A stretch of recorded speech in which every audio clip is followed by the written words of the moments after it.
दोस्तों, आज आपने वीडियो या फिर पिक्चर देखा होगा जिसमें अनुष्का शर्मा और विराट कोहली फिर से पूज्य श्री प्रेमानंद महाराज जी के यहाँ गए थे उनके दर्शन के लिए, उनके आशीर्वचनों के लिए। मैं यही सोचता हूँ कि जो लोग कहते हैं कि भक्ति से कुछ नहीं होता है, उन लोगों को ये देखना चाहिए। आज आप सोचिए, मैं बड़ी बड़ी बात नहीं कहूँगा, सिंपल सी चीज़ कहूँगा। आप देखिए कि आज विराट कोहली, अनुष्का शर्मा के पास क्या चीज़ की कमी है? पद, पोस्ट, प्रतिष्ठा, पैसा, किस चीज़ की कमी है? रुतबा, सब कुछ है उनके पास में।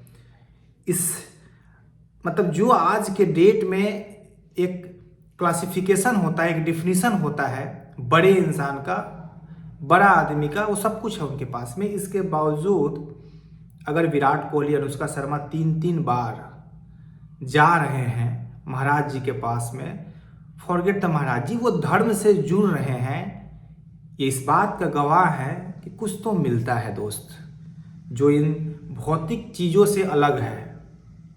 कुछ तो फायदा जरूर होता होगा ना।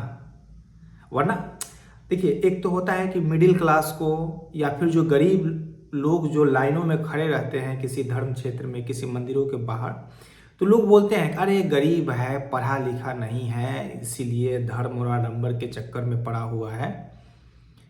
लेकिन जब विराट कोहली, अनुष्का शर्मा जैसे बड़े बड़े रिच और नामी गिरामी पीपल जाते हैं, धर्म क्षेत्र से जुड़ते हैं, किसी महाराज जी से जुड़ते हैं, प्रेमानंद महाराज जी के पास जाते हैं, तो उनके पास तो ऐसा नहीं है कि ज्ञान की कमी है। मतलब ज्ञान बोले तो ऐसा तो नहीं है कि वो पढ़े लिखे नहीं हैं, पढ़े लिखे हैं, पद प्रतिष्ठा सब कुछ है।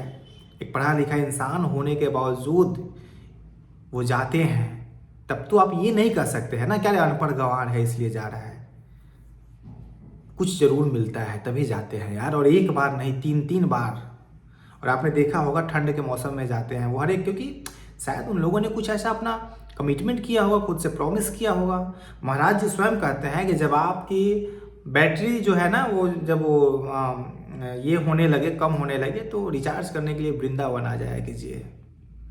क्योंकि होती है कि वो धर्म क्षेत्र है, वो धाम है, वहाँ पे भगवान ने बचपना बिताया है, तो उसका असर रहता है, वाइब रहता है। जो लोग गए हैं उन्हें पता है। तो होता क्या है कि जब हम वहाँ से आते हैं ना, कुछ दिन तक हम पे एक प्रभाव रहता है, धाम का प्रभाव रहता है, वैष्णव जन का प्रभाव रहता है, संतों का प्रभाव रहता है। फिर यहाँ पे हम संसारिक चीज़ों में डूब जाते हैं, कार्य क्षेत्र में, पॉलिटिक्स, बिजनेस, जो जिस कार्य में जुड़ा हुआ है, और धीरे धीरे फिर कम होने लगता है भक्ति। तो फिर जब आपको लगे कि आपके अंदर की भक्ति को रिचार्ज करना है, बैटरी को, तो आप फिर से जाइए वृंदावन। तो शायद ये कारण होगा कि विराट कोहली, अनुष्का शर्मा बार बार जाते हैं। तो मैं यही बोलूँगा यार कि कुछ तो जरूर मिलता है ना, कुछ नहीं मिले शांति तो जरूर मिलती होगी।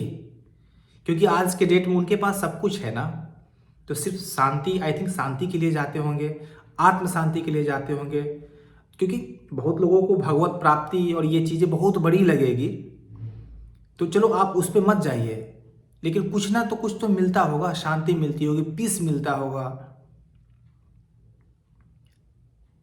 तो सही है, ये सीखना चाहिए हम लोगों को कि ऐसा नहीं है कि जो सिर्फ छोटे लोग हैं, दबे कुचले लोग हैं, गरीब लोग हैं, अनपढ़ लोग हैं, वहीं जाते हैं। अगर बड़े लोग जा रहे हैं, सब कुछ संपन्नता होते हुए अगर वो जा रहे हैं महाराज जी के पास में, भक्ति से जुड़ रहे हैं, तो कुछ तो है बात यार। तो आप लोग भी जुड़िए, किसी से जुड़िए, किसी इष्ट से जुड़िए, किसी भगवान से जुड़िए, किसी भी गुरु से जुड़िए, जुड़िए तो सही। ये पार्टी, पॉलिटिक्स, रोजगार, ये सब होते रहेगा। बैटरी तो रिचार्ज करना है ना, तो कहीं ना कहीं प्लग लगाना पड़ेगा। बाकी आप लोग बताइए, आप लोग क्या सोचते हैं भक्ति के बारे में, महाराज जी के बारे में?